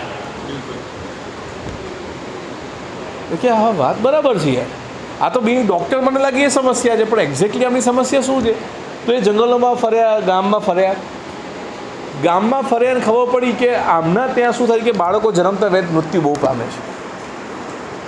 આ ગામના લોકો જોડે બેઠા ત્યારે ખબર વધારે પડી કે અથવા આ મોટો પ્રોબ્લેમ છે ત્યારે ખબર પડી શું થાય છે, શ્વાસ ચડે છે અને એ લોકો મૃત્યુ પામે છે, ન્યુમોનિયા એ વખતે। હવે કે ન્યુમોનિયામાં ડૉક્ટરની સારવાર એ સમયમાં 70નો દશકો, શું કરવું આ લોકોને, કેમના ડૉક્ટર પાસે જલ્દી પહોંચાડવા, એમને શું શીખવાડીએ, શું કરીએ? એટલે ડૉક્ટર અભય બંગે એવું કીધું કે હવે આમને શું કરવું કે શ્વાસ જો ચડે અમુક સેકન્ડથી વધારે તો તમારા કે 72 શ્વાસ કે એવું કંઈક થાય તો તમારું ન્યુમોનિયા છે એવું ગણી ડૉક્ટર પાસે લઈ આવવા। હવે બીજી તકલીફ, આ લોકોને ગણિત બી નહીં આવડે, આ ડઝનમાં જ ગણે, ડઝનથી વધારે કંઈ કામ જ નથી, ગરીબી એટલી છે, ડઝનમાં જ કામ થઈ જાય, ગણિત આટલું ચાલી જાય ગણિત ત્યાં આગળ। તો કે શું કરીશું? તો એમને પેલું એબેકસ જે આવે પેલું આપણે એવું આપ્યું કે તમે 1 ડઝન કે અડધો ડઝન ગણો ને તો આ લાલ મણકો ઉપર કરવા, આવા 5 મણકા કે 7 મણકા કે 10 મણકા થાય એટલે સમજવાનું કે આને ન્યુમોનિયા છે, ડૉક્ટર પાસે લઈ આવો। બીજું, આદિવાસીઓ જે ત્યાંના હતા એ જે લક્ષણો વર્ણવ્યા ન્યુમોનિયાના એ WHO ગાઈડલાઇન્સના ક્લાસિકલ ન્યુમોનિયાના લક્ષણને મળતા આવતા હતા, મતલબ એવું નથી, પણ પહેલાં ઇંગ્લિશમાં લખેલું છે એની ભાષામાં કહે છે એ ગાઈડલાઇન્સ છે, કેમ નહીં એને કેવું કે ગાઈડલાઇન્સ છે? તો નોલેજ છે પણ બ્રિજિંગ ધ ગેપ, મતલબ કે આ લોકો અહીંયા શોધી રહ્યા છે લક્ષણ કોને કહેવાય એનું ફાઇનલાઇઝ કરી રહ્યા છે, આ લોકોને ખબર છે એ બંને WHO વાળાને આની જોડે કોણ વાત કરાવે? કદાચ આપણે જે સમસ્યાઓનો આપણે શોધી, કદાચ આફ્રિકાની કોઈ આદિવાસી પ્રજાતિ કે જૂની કોઈ પૌરાણિક પ્રજાતિને કદાચ ખબર હોય એના વિશે, પણ આપણે એની પાસે કેમ ન પહોંચે કે આપણો આ સવાલ છે ને જવાબ ત્યાં પડ્યો છે, અથવા એમનો કોઈક સવાલ છે એનો જવાબ આપણી પાસે પડ્યો છે। તો એ બહુ કાઠું કામ છે અને એને બીજું કે વેરીફાઈડ નોલેજ પણ થવું જોઈએ। ઘણીવાર શું બધા હમ્બક ક્લેમ્સ બી બહુ થાય છે, સંસ્કૃતિના નામે, જૂનાના નામે હમ્બક ક્લેમ્સ બી બહુ થાય છે, એના કારણે આપણું જે રિયલ નોલેજ છે, જે સાચું જે છે, ખરેખર સાચું કહું તો આપણી પાસે જે જ્ઞાન છે એનું આપણે બહુ જાણતા જ નથી। સંસ્કૃતમાં મોટે ભાગે કાવ્ય અને બધી સ્તુતિઓ એના કરતાં વિજ્ઞાન વધારે લખાયું છે, આપણે વધારે વિજ્ઞાન પ્રધાન સમાજ હતા અને હોઈશું તો જ આપણે ચોક્કસ પ્રકારની પ્રગતિઓ કરી ચૂક્યા। જેમ કે તમે આયુર્વેદ પણ તમે જો, જેમ કે સુશ્રુતનું તમે જે શલ્ય ચિકિત્સાના શસ્ત્રો જુઓ, લગભગ એણે 121 શસ્ત્રો બનાવેલા, એમાંના 100 આજે વપરાય છે, સર્જરી બોક્સમાં 100, એનું મોડિફાઈડ સ્વરૂપ હોય થોડું, પણ જે કોર મતલબ એ માણસે ક્યારે બનાવી શક્યા હોય? તમને કહું કે આ રૂમના બધા નટ બોલ્ટ, આ રૂમ આખો ખોલવાનો છે તો બધી સાઇઝના નટ બોલ્ટ તમારે જોઈએ, બધી સાઇઝની ડિસ્મિસ તમારે જોઈએ, તમને આખું રૂમ ખબર હોય તો જ તમે એ સાધન લઈ જઈ શકો। શરીરની ચીરફાડ કરવાની છે જે એ સમયે જેટલી બી થઈ શકતી, તો શરીરનું તમને ખબર હોવી જોઈએ કે ભાઈ મારે અહીંયા 7 લેયર છે તો આ ચામડી અહીંયા આવી સીવીશ, કે આ વાટકાપ થાય તો આટલું કરીશ, તો દે ન્યૂ સમથિંગ એમ। પણ એ અને હા બીજું કે ભાઈ એક કંઠોકંઠ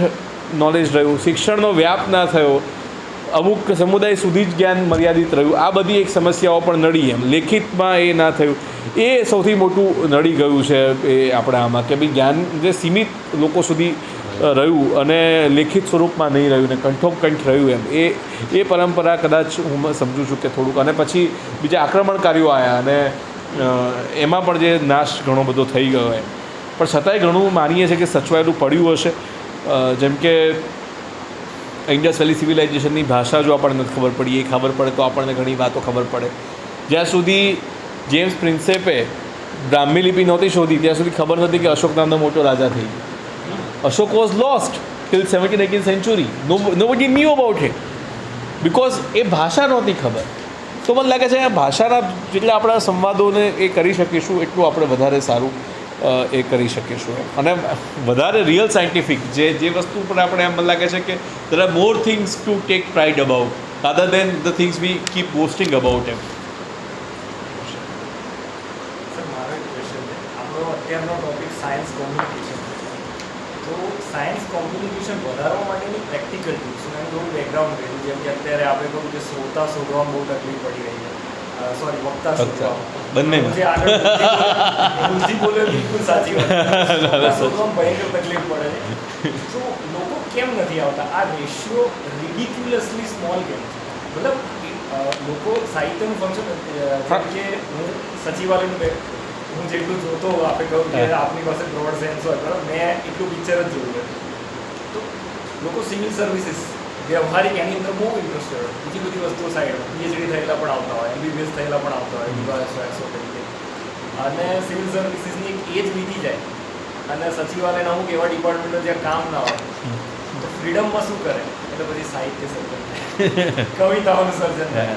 સાયન્સ ક્યાંય આવતું નથી, અથવા સાયન્સ કરતાં કોઈ પણ પ્રકારનું તર્કબદ્ધ સાહિત્ય. આપણે શું કામ સાયન્સને આપણે કે ભાઈ હું સાયન્સની તરફ જેવું શું કામ? કોઈ પણ પ્રકારનું તર્કબદ્ધ ફેક્ચ્યુઅલ ડેટાબેઝ અથવા ફેક્ચ્યુઅલ સાથે રિલેટેડ હોય એ પ્રકારનું ફિક્શન એવું નથી આવતું. અને એવું કંઈ ફંક્શન આપણે રાખી આવો કે પૈસામાં જેવું તો પણ કોઈ નથી આવતું. તો લોકોને સિવિલ સર્વિસીસનો ચાર્મ છે, સિવિલ સર્વિસીસ કો લોકો આવી જાય, સાહિત્યનો ચાર્મ છે એક એજ પછી, સાહિત્ય કો તો લોકો આવી જાય, સાયન્સ અથવા કોઈ લોજિકલ લિટરેચર પણ નથી આવતું. હા, એટલે એનું મારું અંગત એનાલિસિસ એવું છે, તો મારી સમજણ એવી વિકસી રહી છે કે વી આર નોલેજ ફિયરિંગ સોસાયટી. આપણે જ્ઞાનથી ભય પામનારા લોકો છીએ. જ્ઞાનથી ભય પામનારા લોકો એટલા માટે છીએ કેમ કે તમે કોઈને એમ કહો કે ભાઈ, જેમ કે હું તમને દાખલો આપું કે મારો એક મિત્ર છે, એ પોતે ફાર્મા બેકગ્રાઉન્ડ છે, એનું ભાઈ પણ ડૉક્ટર છે, એનું ઘણું આખું સરસ છે. એટલે મેં કહ્યું કે ભાઈ એક ન્યૂબોર્ન સ્ક્રીનિંગ થાય છે, એટલે એમાં તમારા બાળકના આખો જીનોમ ટેસ્ટિંગ થાય, આખો જીનોમનું ટેસ્ટિંગ થાય, છે તે છે બધી વસ્તુઓ, અને તમને ખબર પડે કે ભાઈ આ ટેસ્ટિંગથી તમે કંઈક ભવિષ્યમાં કોઈ રોગ આવવાની એની સંભાવના તમને ખબર પડે. તો કે ના, કે મારે એ નથી કરાવવું, કેમ કે એટલે કે કરાવવું કે ના, ખોટા વહેમ મગજમાં પેસી જાય. બીજા એક મિત્ર સાથે મેં બી વાત કરીને બાળક થયું, તો કે જો આપણે જાણીશું તો આમાં આપણે કંઈ ઇન્ટરવેન્શન કરી શકીશું? એ ગેરંટી નથી આપી શકતું. કદાચ ઇન્ટરવેન્શન થાય બી ખરું, ચમત્કાર બી થાય. ચમત્કાર શું કહું કે કદાચ સાયન્સ કંઈક કરી બી શકે, ના એ કરી શકે. એ ખોટું જાણીને ઉપાધિ શું કરવા લેવી? એટલે લોકો જાણવાથી ડરતા હોય અથવા તો વધારે જાણકારી નથી રાખવા માંગતા, એવું મને અંગતપણે લાગે છે.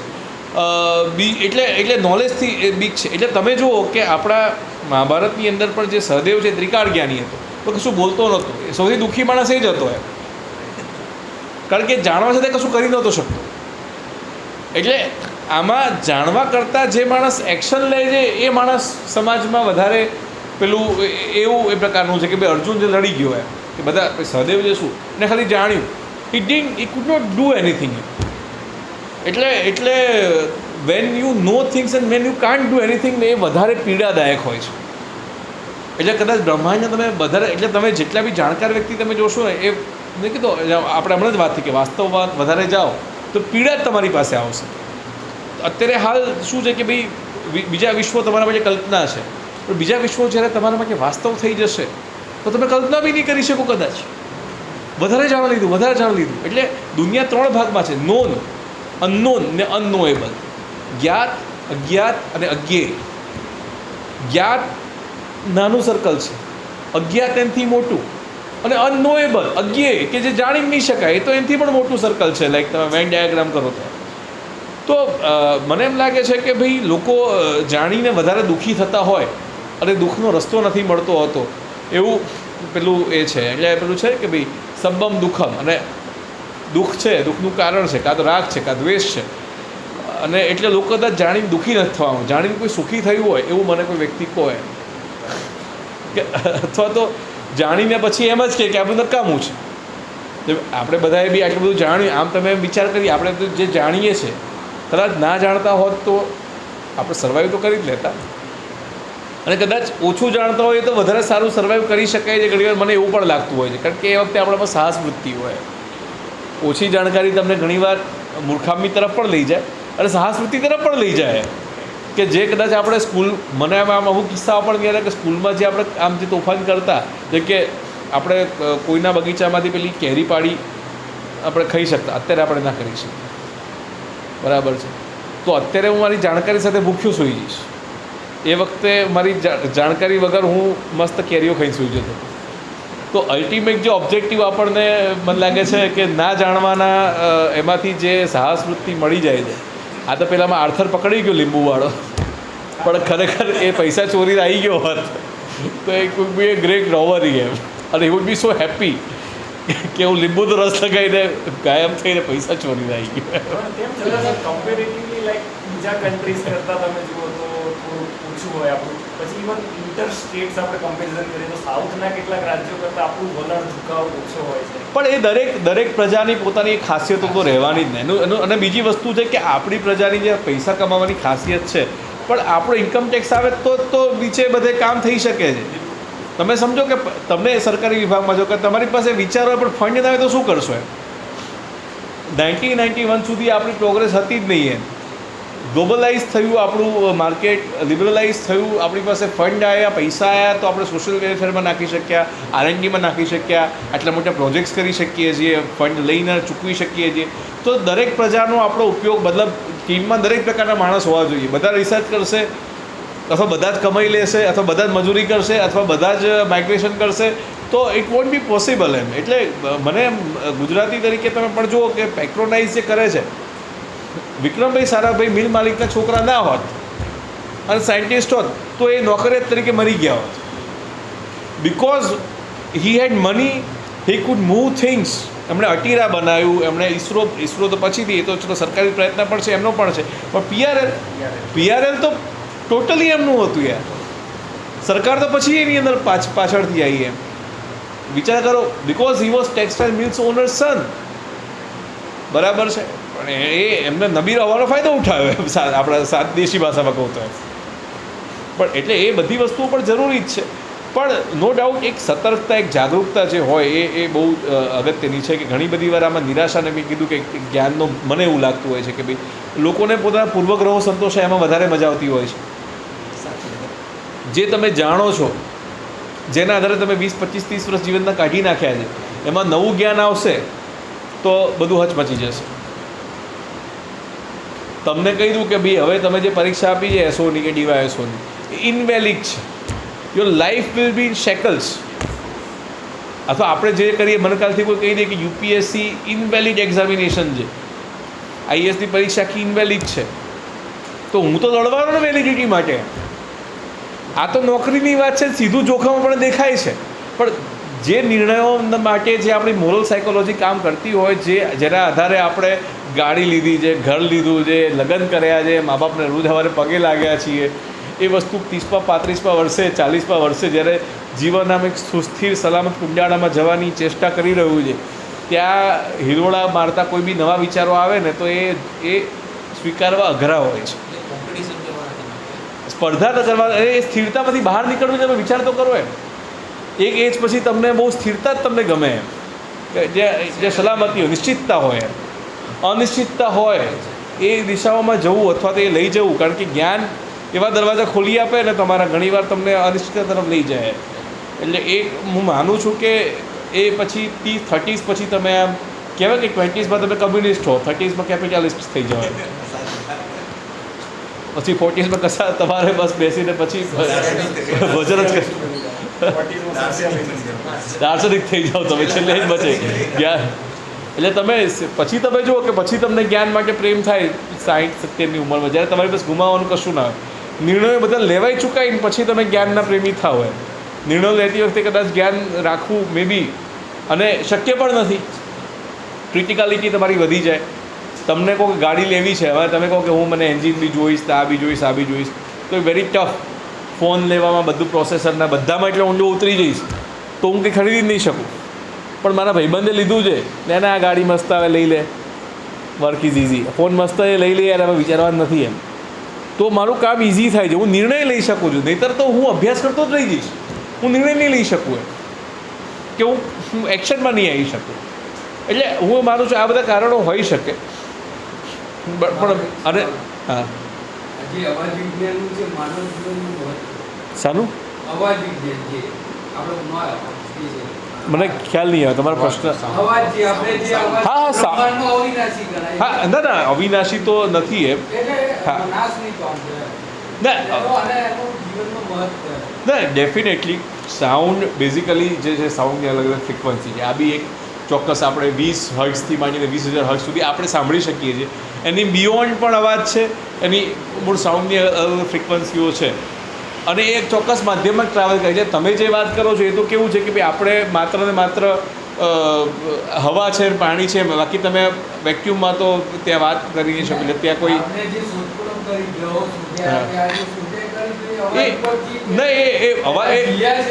અવાજ નથી, એ અવાજ નથી. બેઝિકલી એ ડિફરન્ટ લાઇટની ફ્રિકવન્સીઝ છે. એ અજવાળાની ફ્રિકવન્સી હોય કે અલગ ફ્રિકવન્સી હોય. ના પણ sound can not travel. Sound તો માત્ર ને માત્ર હવામાં, પાણીમાં કે એમાં જ ટ્રાવેલ કરી શકે. એ કોઈ દિવસ વેક્યુમમાં ટ્રાવેલ નહીં કરે.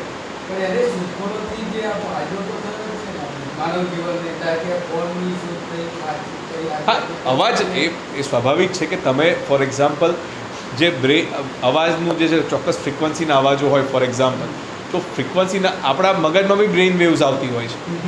એ બ્રેઇન વેવ્સ જે છે કે ભાઈ થીટા સ્તર છે, એનું આલ્ફા છે કે એ રીતના સ્તર છે, તો તમે ઘણીવાર તમારામાં રેઝોનેટિંગ ફ્રિકવન્સી આવે તો તમને શાંતિનો અનુભવ થાય. એવું થાય કે ચોક્કસ ઉંમરે તમે ચોક્કસ વસ્તુ સાંભળો. આમાં એક બહુ સરસ મજાનું એવું હતું કે અમેરિકામાં મોલની આગળ હવે કેવું હતું કે પેલા છોકરાઓ, બધા યંગ છોકરાઓ ત્યાં બી બેસી રહેતા અને હવે એ બેસી રહીને એટલે પેલા વડીલો ત્યાં આવે નહીં કે આ બધા છોકરાઓ છે કે હેરાન કરે કે ત્યાં તો પેલું ગન કલ્ચર ને એ બધું ખરું એમ. અને લાગે કરે છે અમારા પ્રકારની વસ્તુ અહીંયા નહીં મળતી હોય. હવે છોકરાઓ લુખ્ખા જે પૈસા નથી અને પેલા જે વડીલો છે એ પૈસાવાળા છે, જે મોલવાળાને તો એ જોઈએ એટલે એમણે શું કર્યું કે હાઈ ફ્રિકવન્સીના સાઉન્ડ ત્યાં રિલે કરવાનું ચાલુ કરે. વૃદ્ધોને હાઈ ફ્રિકવન્સી સંભળાય નહીં, યંગસ્ટરને સંભળાય. એટલે પેલે એ હાઈ ફ્રિકવન્સી જે પેલું ગમે તેવું વાગતો વૃદ્ધો બિચારા અંદર જતા રહે તો ખરી પાછા પેલા લોકોને બેસવાનું ત્યાંથી ઓછું થઈ ગયું. એટલે સાઉન્ડ થેરાપીને એવું પણ ચાલતું હોય છે, મ્યુઝિક થેરાપી પણ ચાલતું હોય. સંગીત શું છે એક પ્રકારનું સાઉન્ડનું જ પેલું એ છે. અને સાઉન્ડ વેવ્સ ટ્રાવેલ કરતી હોય ને એના કારણે જે અવાજ જે પહોંચતો હોય તમે કમ્યુનિકેશન કરી શકો છો. ભાષા જે નીકળી છે, સ્વર પેટીમાંથી જે અવાજ નીકળે છે એ જ મોટી ઘટના છે. અદરવાઇઝ આપણે કમ્યુનિકેટ બી કેમ નહીં કરતા. આજે આપણે પુષ્પક વિમાનની વાત કરીએ એટલે જો જનરલી બધા અંધશ્રદ્ધાની વાત કરે તો આપણે એવું વિચારીએ કે આ વોઇસ ટેકનોલોજીથી ગાઈડેડ હશે. એટલે કલ્પના તો તમે કંઈ પણ કરી શકો, એ સ્વાભાવિક છે. કરી શકે આપણે ધર્મ અને વિજ્ઞાન બંને વસ્તુ બની માનવ જીવનને સારા સુવિધાયુક્ત બનાવવા. એટલે અલ્ટિમેટલી તો આપણો ધ્યેય હોવો જોઈએ કે વિઝડમ ઊભી થાય એમ. મતલબ જ્ઞાન તો બરાબર છે, સહુલિયત બરાબર છે, પણ માણસમાં એક વિઝડમ ને સાચા ખોટાનો ભેદ કરી શકે દેટ ઇઝ ઇમ્પોર્ટન્ટ. એ કોઈ પણ એજ હોય પણ એ ના કરી શકતા હોય તો ગમે ત્યાં તમે એડવાન્સ થઈ જાઓ પણ it is a meaningless thing એમ. એટલે ઘણીવાર કારણ કે સર્વાઈવલ માટે આના કરતાં બી વર્સ કન્ડિશનમાં આદિમાનવો કે હોમોસેપિયન્સ શરૂઆતના સમયમાં રહ્યા હશે. દે સર્વાઈવ વિધાઉટ ઓલ ધીસ. તો સર્વાઈવલ તો છે જ એમ. એટલે એવું નથી કે આના વગર તમે you want be able to survive. ને કદાચ બાયોલોજિકલી આપણા કરતાં વધારે પાવરફુલ હશે કે કંઈ પણ ખાઈ શકતા હતા, વધારે વાયરસનો સામનો કર્યો હશે જે તે સમયે વધારે. કારણ કે એ સમયે જંગલોમાં જાનવરો વધારે શક્તિશાળી હશે, જંગલ વધારે ઘના હશે અને એમાંથી આપણે આટલા ઊભા થયા છીએ. તો ડેફિનેટલી એ વસ્તુ છે. એ જ વાયરસ અત્યારે આપણો જે જંક ડીએનએ છે એનો બનેલો છે. એક અંતિમ મારો પ્રશ્ન, આપણે જે હમણાં સિક્કિમના એક પ્રવાસની વાત કરી કે ત્યાંના જે ટ્રાઇબલ વિસ્તારના લોકો જે આટલું જાણતા હતા દવાઓ વિશે કે જે એવો આપનો કોઈ યાદગાર પ્રવાસનો કોઈ પ્રસંગ રહ્યો હોય આ ટાઈપનો કોઈ?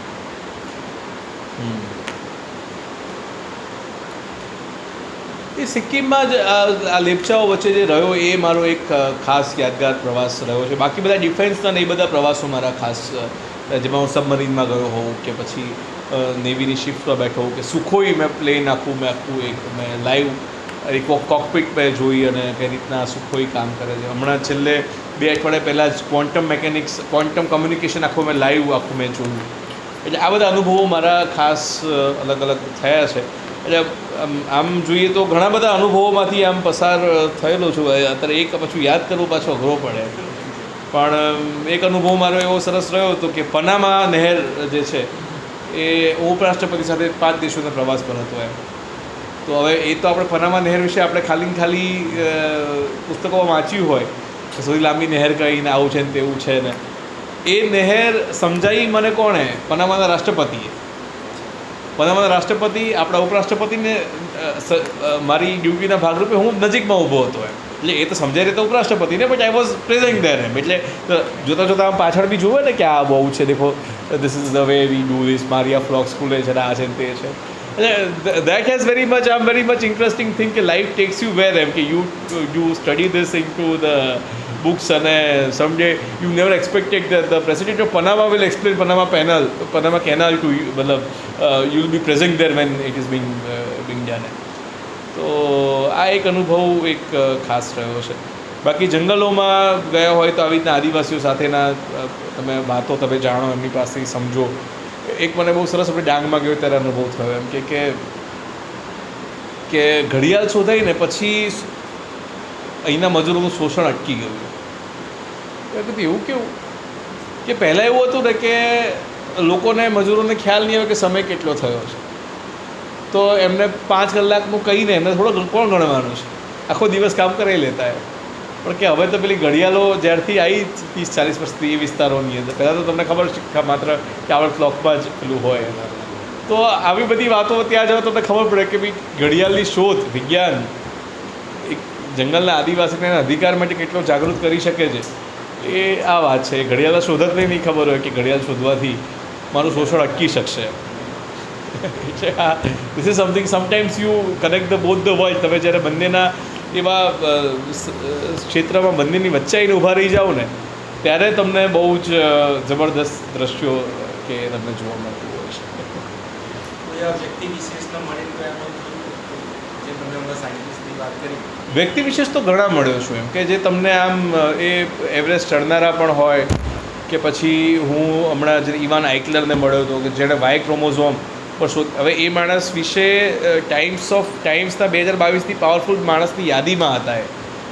અને જેનિફર ડોડના કે જેને ક્રિસ્પર કેસ9 માટે નોબેલ પ્રાઇઝ મળ્યું, શી રોટ અબાઉટ હિમ એમ. હવે એ માણસ તમારી બાજુમાં બેઠો છે ને એ જેનેટિક્સ ઉપર વાત કરે કે એવા વિસ્તારો જીન્સના કે જે નોન કોડિંગ છે, મતલબ જીન્સમાં અમુક એવા છે કે ભાઈ જેમાંથી પ્રોટીન બને છે, પણ બાકીનો જીનોમ શું કરી રહ્યો છે, તો એ વસ્તુ પર એક કામ. એટલે પછી મેં કીધું આમાં તમને શું મજા આવે છે? પણ કે આમાં મને મજા એ આવે છે, એણે કહ્યું કે આમાં જ્યારે ફેમિલીઝ મળતા હોય, એમના રોગ દૂર થતા હોય, ત્યારે એ જે વાત કરે, તો એમણે એ ઇવાન આઇકલર વોઝ સચ અ પર્સન કે જેને મળી નહીં થયું. એક આશીમાં મુખોપાધ્યાયનો મળ્યો તો હવે વિચાર કરો કે તમે તમારે જીવનમાં એક દવા શોધી અને એ દવા અડધી દુનિયામાં વપરાઈ રહી છે તમારા જીવનકાળ. દવા એક બનતા 20-25 વર્ષ થાય. It's a very tough thing એમ.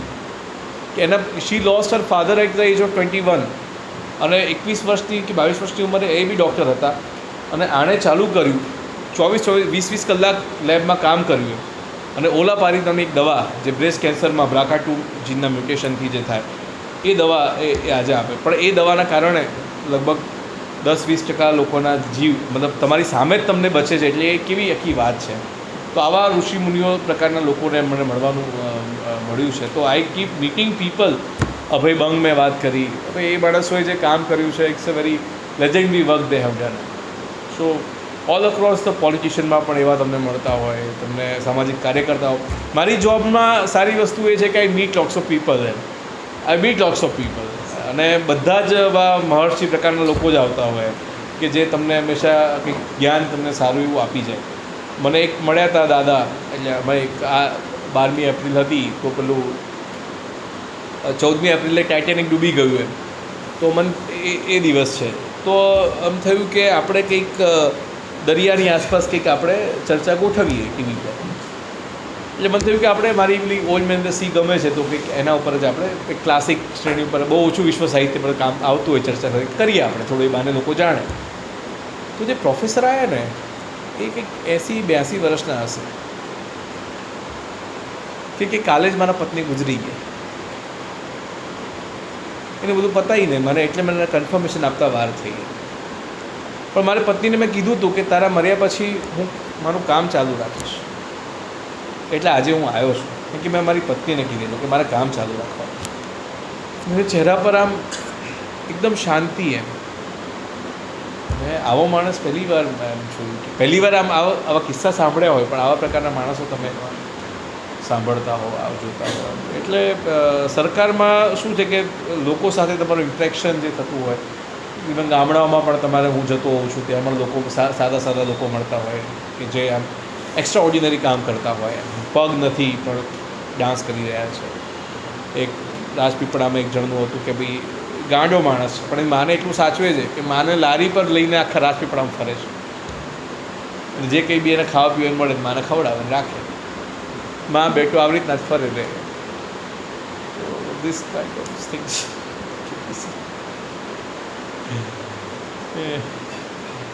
કોઈ પ્રશ્ન હતો?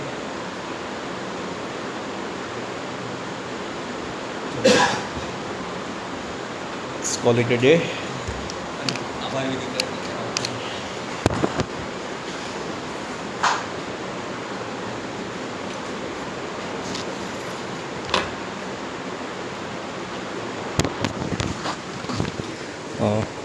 ધન્યવાદ ઉત્સવ સર, ચૌધરી સાહેબ, ખૂબ જ મજા આવી. કદાચ આપે વાત કરી કે શ્રોતાઓની કદાચ ગુજરાતી સાહિત્યમાં ખોટ છે વિજ્ઞાનના સંદર્ભમાં, કદાચ વાત સાચી છે પણ થશે. એક આપણો પ્રયત્ન છે, તમારો મારો બધાનો, જીગરભાઈ ચૌધરી સાહેબનો, ઝાકળભાઈ સાહેબનો, એક થશે પ્રયત્ન અને શ્રોતાઓ પણ આવશે. વિજ્ઞાન કથાઓ વિશે વાંચતા પણ થશે, સાહસ કથાઓ વિશે, રહસ્ય કથાઓ વિશે, વિજ્ઞાન શું છે. જેમ તમે એક સારું એક બીજું એક વાત કરી કે ધારો કે મારા જેવા જ વ્યક્તિઓ છે જે સાયન્સની સાથે કનેક્ટ નથી પણ એને સાયન્સ સાથે જોડવા માટે જે તમે ગીતોનો સહારો લો અથવા તો કોઈ પઝલ કોઈ પણ એવું માધ્યમ પસંદ કરી લો તો એ અનનોન વ્યક્તિ જેને મતલબ સાયન્સ સાથે કોઈ અથવા તો એને નથી જ ગમતું, ડિસલાઇક કરે છે, તો એ જલ્દી એ વસ્તુને સમજી જશે. એક સારું એક તમે ઘણી સારી એક આ વાત કરી, એક આ રીતનો બી પ્રયત્ન થવો છે. પ્રેમ તો બાળકોમાં આપણે હોઈએ જ છીએ. Yes, exactly. શિક્ષણ વ્યવસ્થા ઘણીવાર આપણામાંથી વિજ્ઞાન પ્રેમ ઓછું કરી દે છે. બિલકુલ. કારણ કે પ્રશ્નો પૂછવાની પેલી, કારણ કે દરેક બાળકોમાં પ્રશ્નો હોય જ છે એટલે આપણામાં હોય જ એમ, પણ પછી પ્રશ્ન આવું ના પૂછાય એવું કંઈ કહીને આપણે એ અટકાઈ રહીએ છીએ. યસ. આપણું આટલું શિક્ષણ જે છે તે સાયન્સ સિત્તેર જૂનું જ આપે છે. અત્યારે જે પેપર છે, સ્ટેમ ટેકનોલોજી છે, એવું કોઈ શિક્ષણ છે અહીંયા આપવા અરે એટલે બાળકોમાં તો ખરેખર કહું તો એમના પ્રશ્નો વધારે જેન્યુઇન અને અનુભવવાદી હોય. બાળક અનુભવવાદી હોય, એ કીધેલું ના માને. તમે કહો કે નહીં બેસવાનું એવું નહીં, એ જશે, બેસશે, પડશે 4 વાર, પછી નક્કી કરશે કે નથી બેસવાનું. યસ. એ અનુભવવાદી છે. આપણે મોટા થઈએ ને એમ કીધા પ્રમાણે આપણે કરી લઈએ કે અહીંયા આપણે ચેક કરવા નહીં જઈએ. બાળક હશે તો એ તો પ્રોપર આ નથી ખાવાનું એવું નહીં, હું ચાખીને નક્કી કરીશ. યસ. એ તો એની પાસે સ્વાયત્તા વધારે છે અને ખરેખર એનું વિવેક શક્તિ જાતે વિકસાવે છે કે મારે કરવું કે ના કરવું. એટલે બાળકો મને લાગે છે દે આર મોર નેચરલ ફોર્મમાં, રો ફોર્મમાં આપણે બાળક તરીકે વધારે સારા હોઈએ, પણ જ્યારે આપણે કન્ડિશન થતા જઈએ વ્યવસ્થા માટે, સોસાયટી માટે, રાજ્ય માટે, ત્યારે ઘણીવાર જિજ્ઞાસા, ઘણીવાર શું મોટાભાગના કેસમાં જિજ્ઞાસાનું પહેલાં હરણ થાય, બાકી પછી તો ચાલે. આપ સૌ અહીંયા આવ્યા, આપનો ખૂબ ખૂબ આભાર. ઉત્સવભાઈ આપનો, સાહેબ આપનો પણ આભાર. અને મળતા રહીશું આપણે ફરીથી નવા પરિસંવાદ કાર્યક્રમમાં. ધન્યવાદ.